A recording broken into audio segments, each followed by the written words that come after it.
the series as well as parallel circuits, and we discussed about how to find the impedance and then how to draw the phasor diagram and all that. So in today's class, we will continue with some problems related to the theory that we discussed in the last class.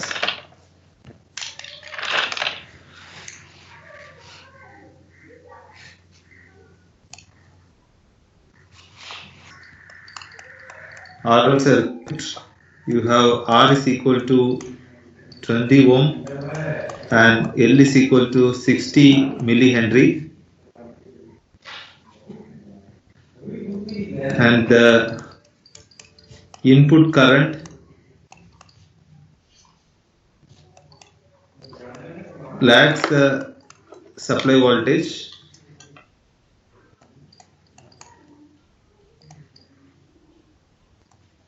by 60 degree.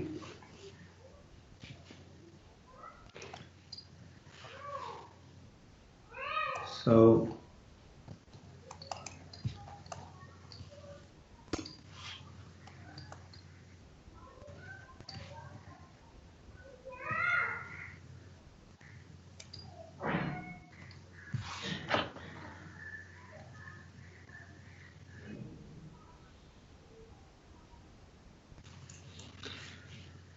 obtain the value of frequency, the applied frequency. Now it is given here in this question that the given circuit is a RL series circuit. So this is the circuit, and R is given to be 20 ohm and the inductance is 60 millihenry, and this is connected to a AC source,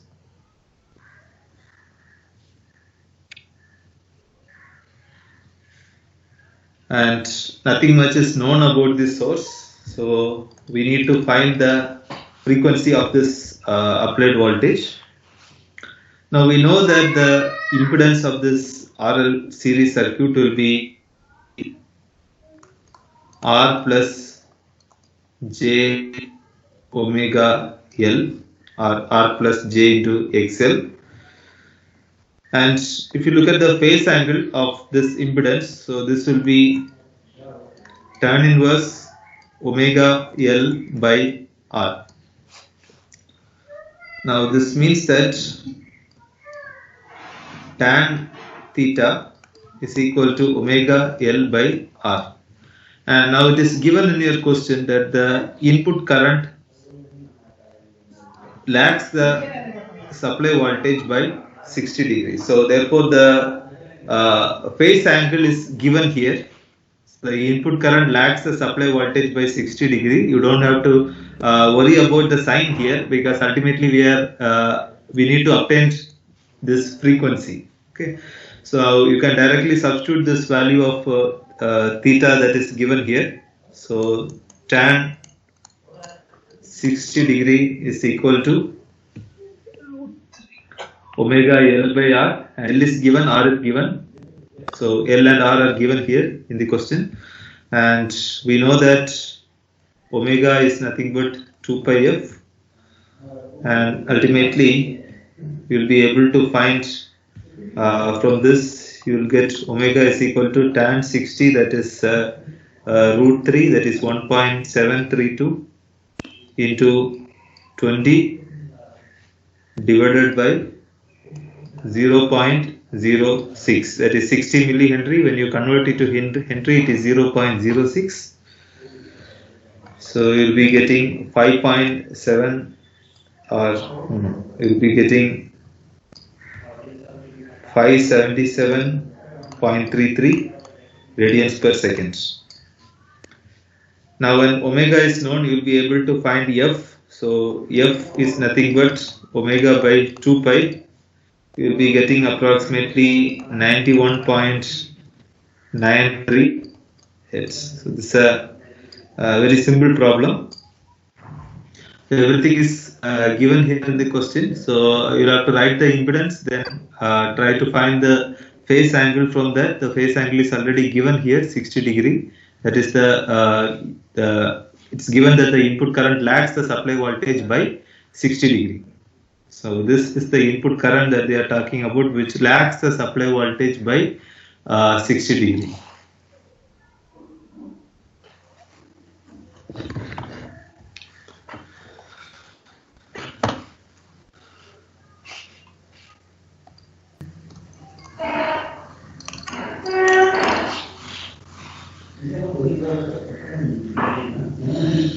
So this is again a series circuit. It has R is equal to 4 ohm, L is equal to 0.01 Henry. So you have to find the impedance at two frequencies. So this will give you an idea of how the impedance of an AC circuit, it varies with respect to the supply frequency. At 100 Hz and 500 Hz. Now, first of all, let us do it case by case. So, first we will do for 100 Hz and then we will come to 500 Hz.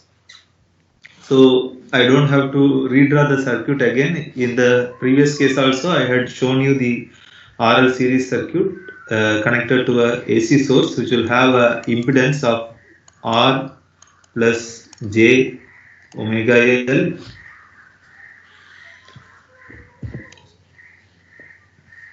Now R is given here and L is also given.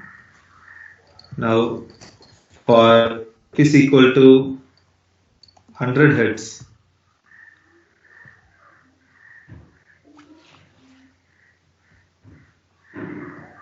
what will be the reactance for the impedance?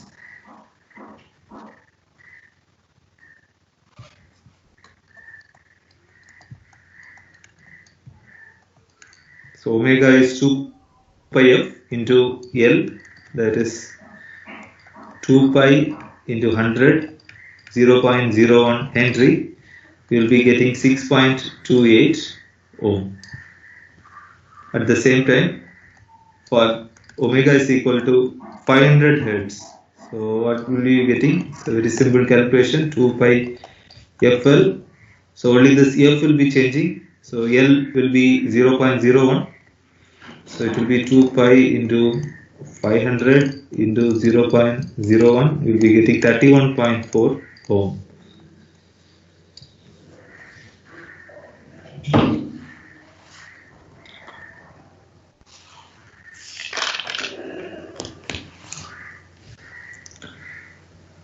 Now you can, we have found the inductive reactance, but when it comes to impedance, you have to consider both. So this is R plus J into XL. So which means that when you find the modulus of this, you will get R square plus XL square.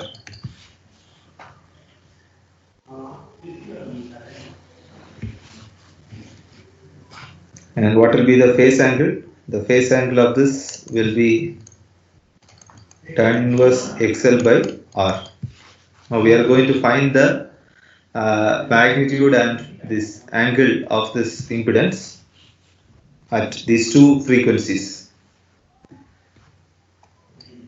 Now if you try to find this modulus of Z at F is equal to 100 Hz, what will you get? You will be getting, R won't be changing. So only thing, the inductive reactance will be changing with respect to frequency. So R is immune to the frequency changes.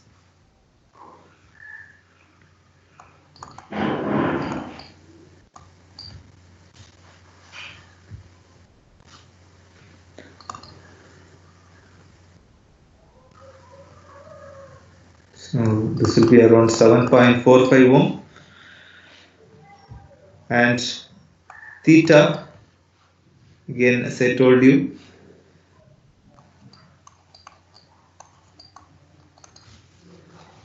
this will be tan inverse XL, that is 6.28 divided by 4, you'll get around 57.5 degree. So this is in the rectangular form, and this representation is in the polar form. So this is the rectangular form, and this is the polar form. So both are correct. You can represent in either ways.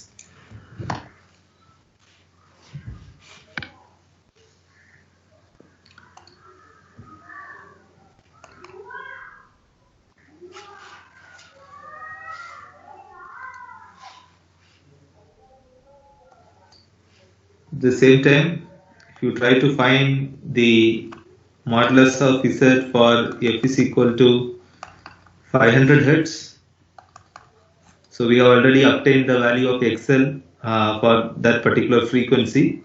R will be the same, and XL was 31.4.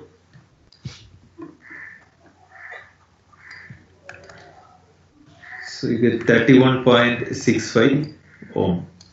Now in the same way, here the phase angle will be tan inverse 31.4 divided by 4. You'll get nearly 82.75 degree. Now I have obtained the magnitude and the angle at the different frequencies that is given, 100 Hertz and 500 Hertz. Let me take up a slightly complicated problem. Now here I am giving you the circuit.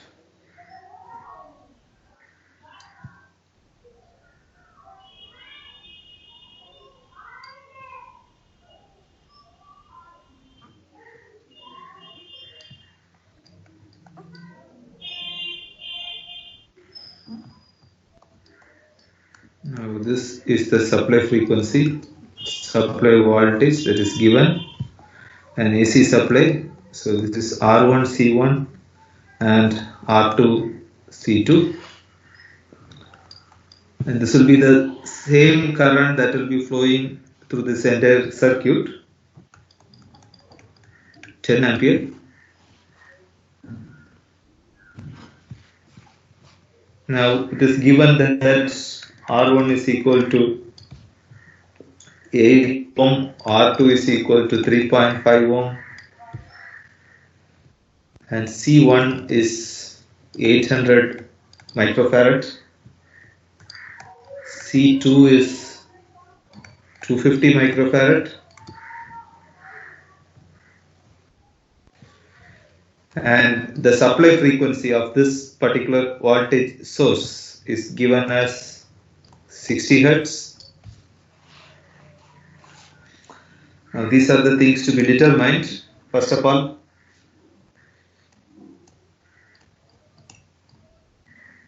the drop across each circuit element. So there are 4 elements in this circuit. So you need to find the voltage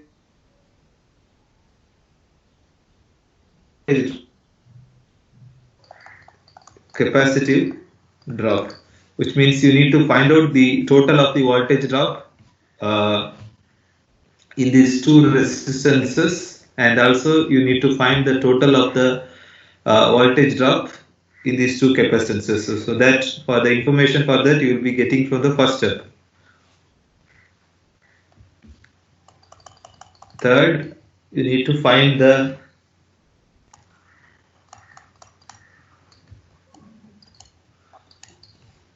supply voltage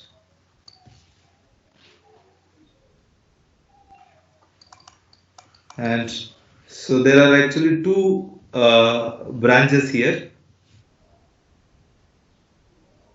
RC, this RC. So you are asked to find the impedance angle of each branch. So you can take this as branch 1, this as branch 2.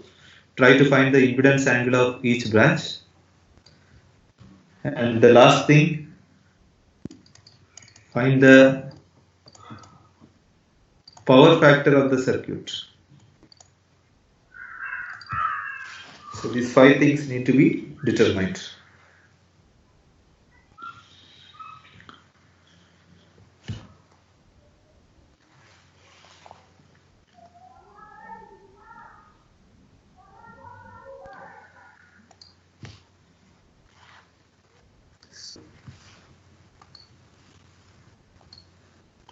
I'm going to find the voltage drop across the individual elements. The current I given to you already 10 ampere. Now it is given that I is equal to 10 ampere. So the phase angle you can take it as 0. Angle you can take it as 0 because it's not given there, which means it is 0. Now voltage drop across R1. How much it is? It will be the same current I that is flowing multiplied by the resistance R1. So it is 10 into 8, that is 80 ohm will be, 80 volt will be the voltage drop across the resistance R1. In the same way, the voltage drop across the resistance R2 will be how much? It will be I into R2, that is R2 is given as 35, so 3.5, so 10 into 3.5 you have 35 watt. Now in the second step you are also asked to find the total resistive drop.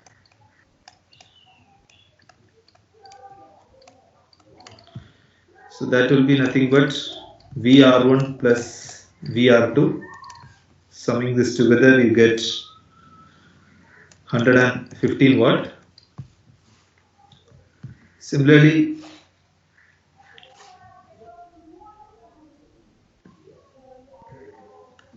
the voltage drop across C1. So this will be the voltage drop across C1.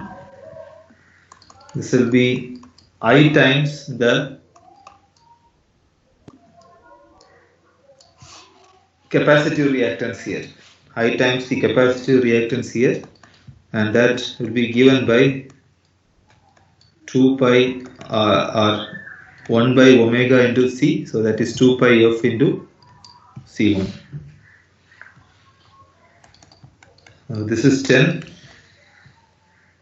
This is 2 into 3.1460, that is frequency is given in the question, into C1 is given to be 800 microfarad, that is 800 into 10 to the power minus 6 farad. Now this will give you 33.2 volt to be the voltage drop. In the same way, if you find the voltage drop across the capacitance C2, so that will be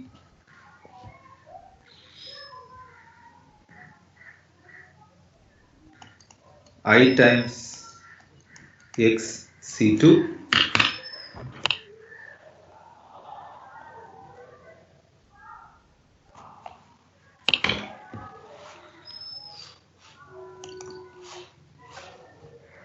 so 10 into 1 by 2 pi f C2, so that will be, the frequency is 60 Hertz into 250 microfarad. 106 volt will be the voltage drop. Now again you can try to answer the second part simultaneously, which will be the sum of these two voltage drop. So the total capacitive voltage drop, so this will be 33.2 plus 106, you will be getting 139.2 volt.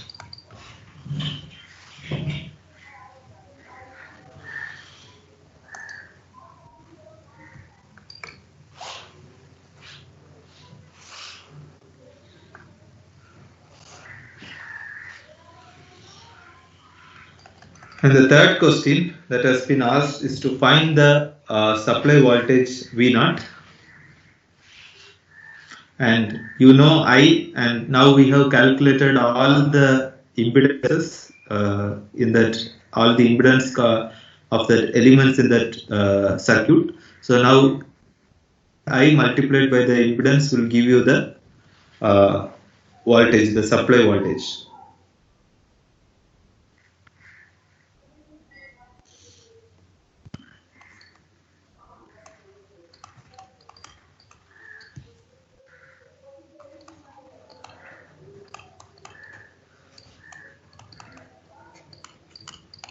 To find the supply voltage V0, if you remember the circuit, it is R1, C1, and you have another R1 and R2 and C2.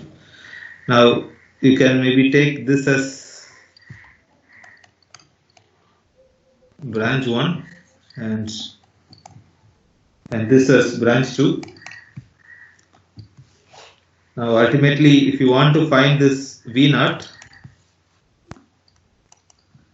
so this is nothing but the voltage drop caused by this current I in this branch plus the voltage drop caused in this branch, that is the second branch.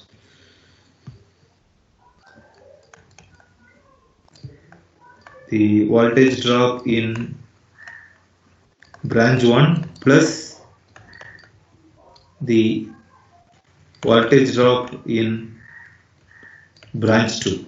So that will be the supply voltage V0. Now what is this V0? So we already know R1 and we know what is the reactance of this capacitance C1. Now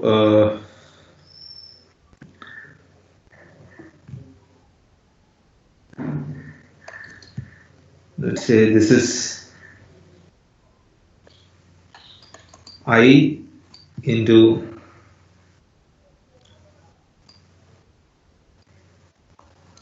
R1 minus J into X C1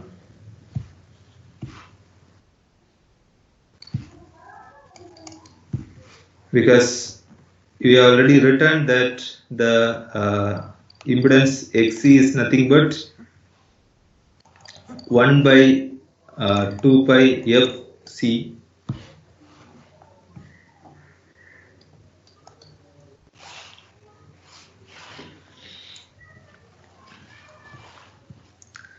now this will be I into R2 minus J XC2. So we have computed all this separately.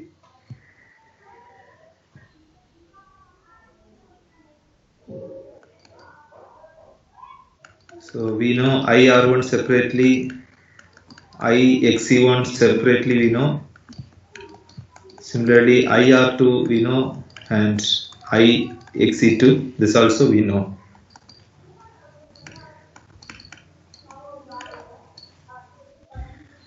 Now I am substituting directly whatever we have obtained in the while answering the first part of the question.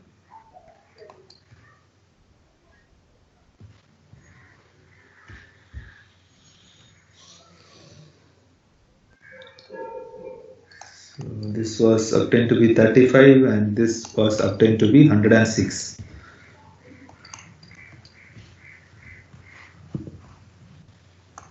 So if you can sum this all together, we have 115 minus J 139.3 volt.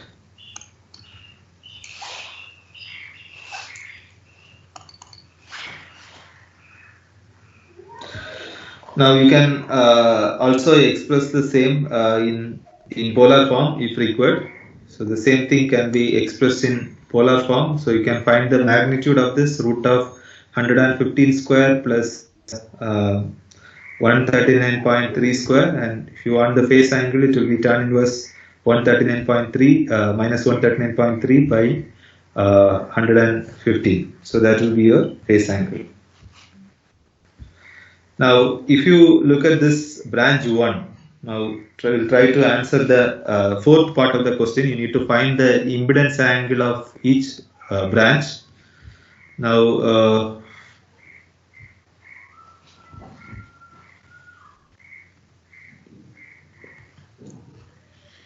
now this is the impedance of branch 1 and this is the impedance of branch 2. Now while trying to answer the fourth part, your impedance angle of branch 1. So this will be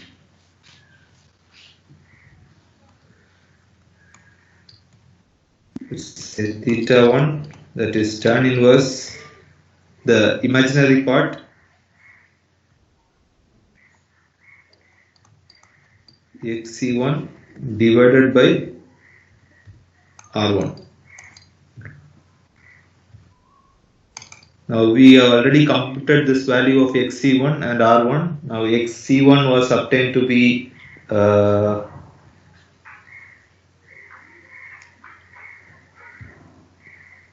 so we'll have to do that. It will be tan inverse 2 pi f into c1 divided by r1. So you can substitute all this. You will be getting minus 22.53 degree. So this will be the impedance angle of the first branch. Similarly, we can do the same for the second branch.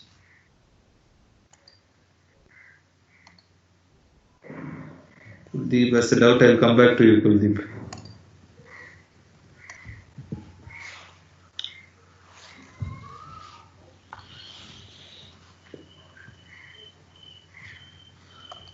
Now, similarly, for your branch 2, your impedance angle will be tan inverse minus x c2 divided by r2. So here again you will be getting minus 71.72 degree. You can do the calculations. I am slightly expanding this. Tan inverse minus 2 pi f c2. Sorry, there is a mistake here. So it will be minus, I think I did the same mistake in the previous step also, minus 1 divided by 2 pi f c2 r2. So I will rectify that mistake.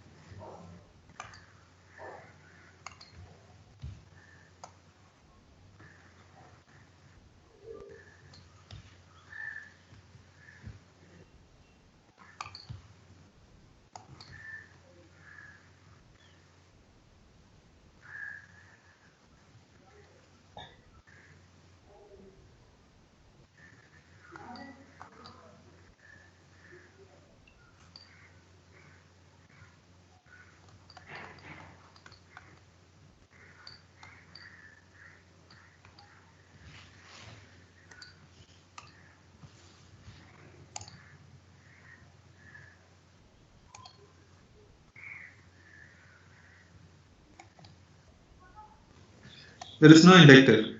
This is RC. I'm telling sir, if there will be inductor, then sir, what will be the reactance? R2 plus JXL. Yes. Suppose I'll write that.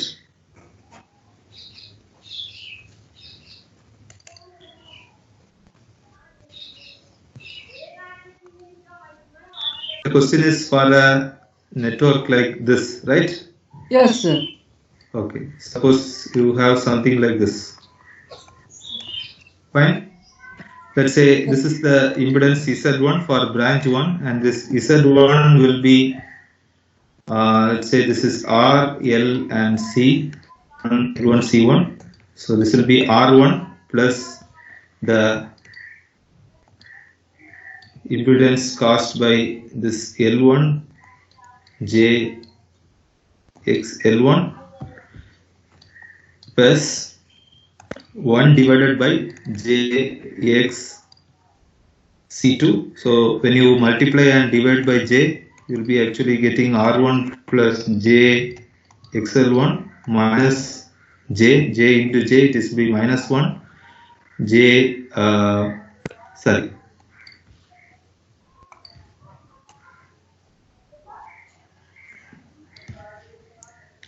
it will be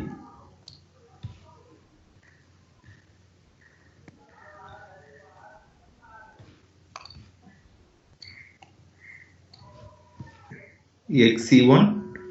So ultimately it will be XL1 minus XC1. Whereas what will be this XL1 and XC1? You know. Now XL pi FL, whereas XC1 is nothing but 1 divided by 2 pi FC. Okay. Okay, sir. Other two people have lowered their hand. Probably their doubt was due to the mistake which I did.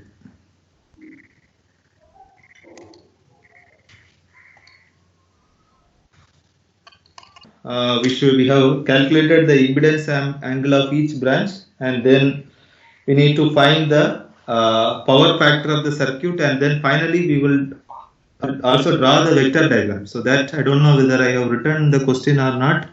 So if not, you can include that in the question. We have to also draw the vector diagram here.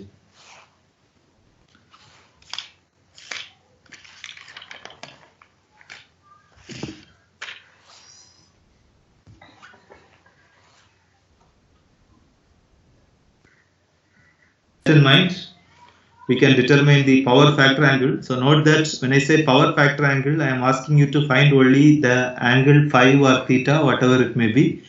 And if you are asked to find power factor, then you have to find the cosine of that angle. Okay, so please keep that in mind.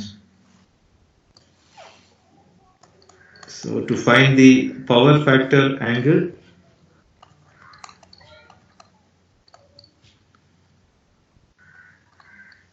so you can probably write the total impedance of that particular network. So you will obviously have the R1 plus your minus JXC1 plus R2 minus JXC2. Now if you can sum up this, it will be R1 plus R2 minus JXC1 plus XC2. Now when you are asked to find the power factor angle,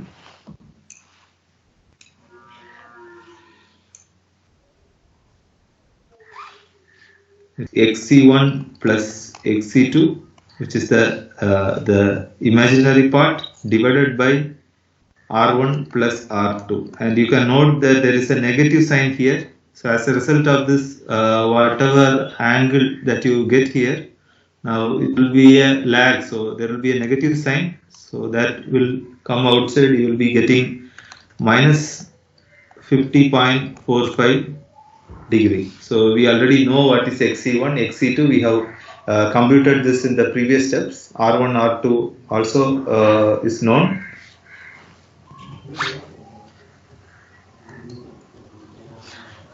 Now let us try to construct the vector diagram with the help of all the information that we have.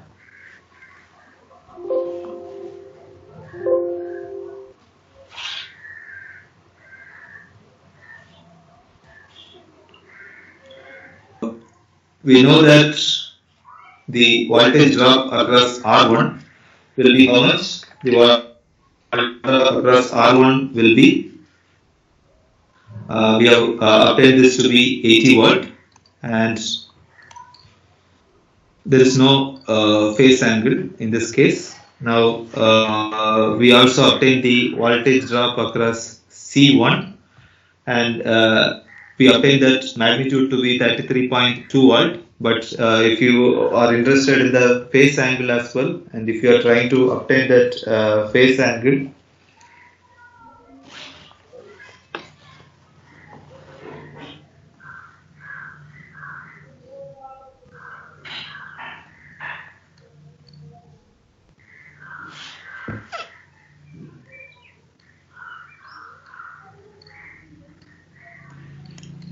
so how you got this minus 90 degree? You can take a look at this. So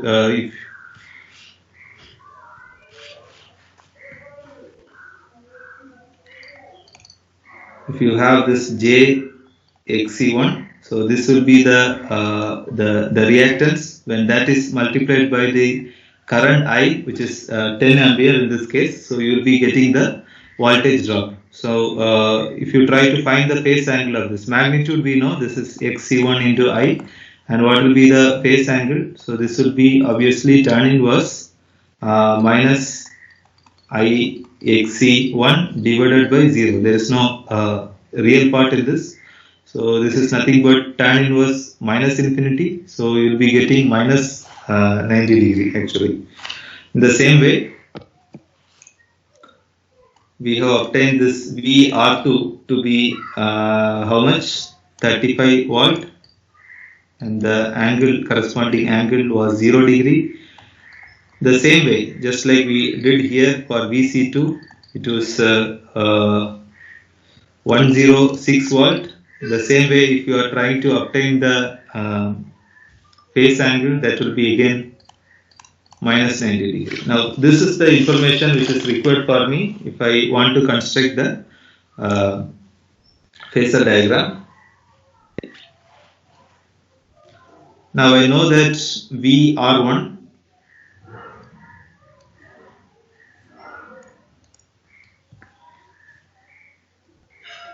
has this phase angle 0 degree, but when compared to this when compared to this VR1, VC1 will be minus 90 degree. The phase angle will be minus 90 degree. So that's why if it is plus 90, I would have drawn in the opposite direction. Now this is minus 90 degree, and this VR1 plus VC1 put together, that will give me the voltage drop. If I can find the phasor sum of these two, VR1 plus VC1, that will give me the voltage drop in the branch 1. So I can give the name V1 maybe. In the same way, I have VR2. Again, you will notice that in this case the phase angle is 0 degree. So that is why I am drawing it parallel to this. And then again, what is the relation between this VR2 and VC2? VC2 will be having the phase minus 90 degree. This is 0 degree, then minus 90 degree will be in this way. Now again, if you try to find the phasor sum of these two, you will be getting what? V2, which will be the voltage drop in branch 2. Now if you try to find the phasor sum of V1 and V2, this will be nothing but the supply voltage V0. I am trying to use a different color. Sorry, my line is not straight, but when you draw, you can draw it straight. Now this green one is nothing but my supply voltage V0.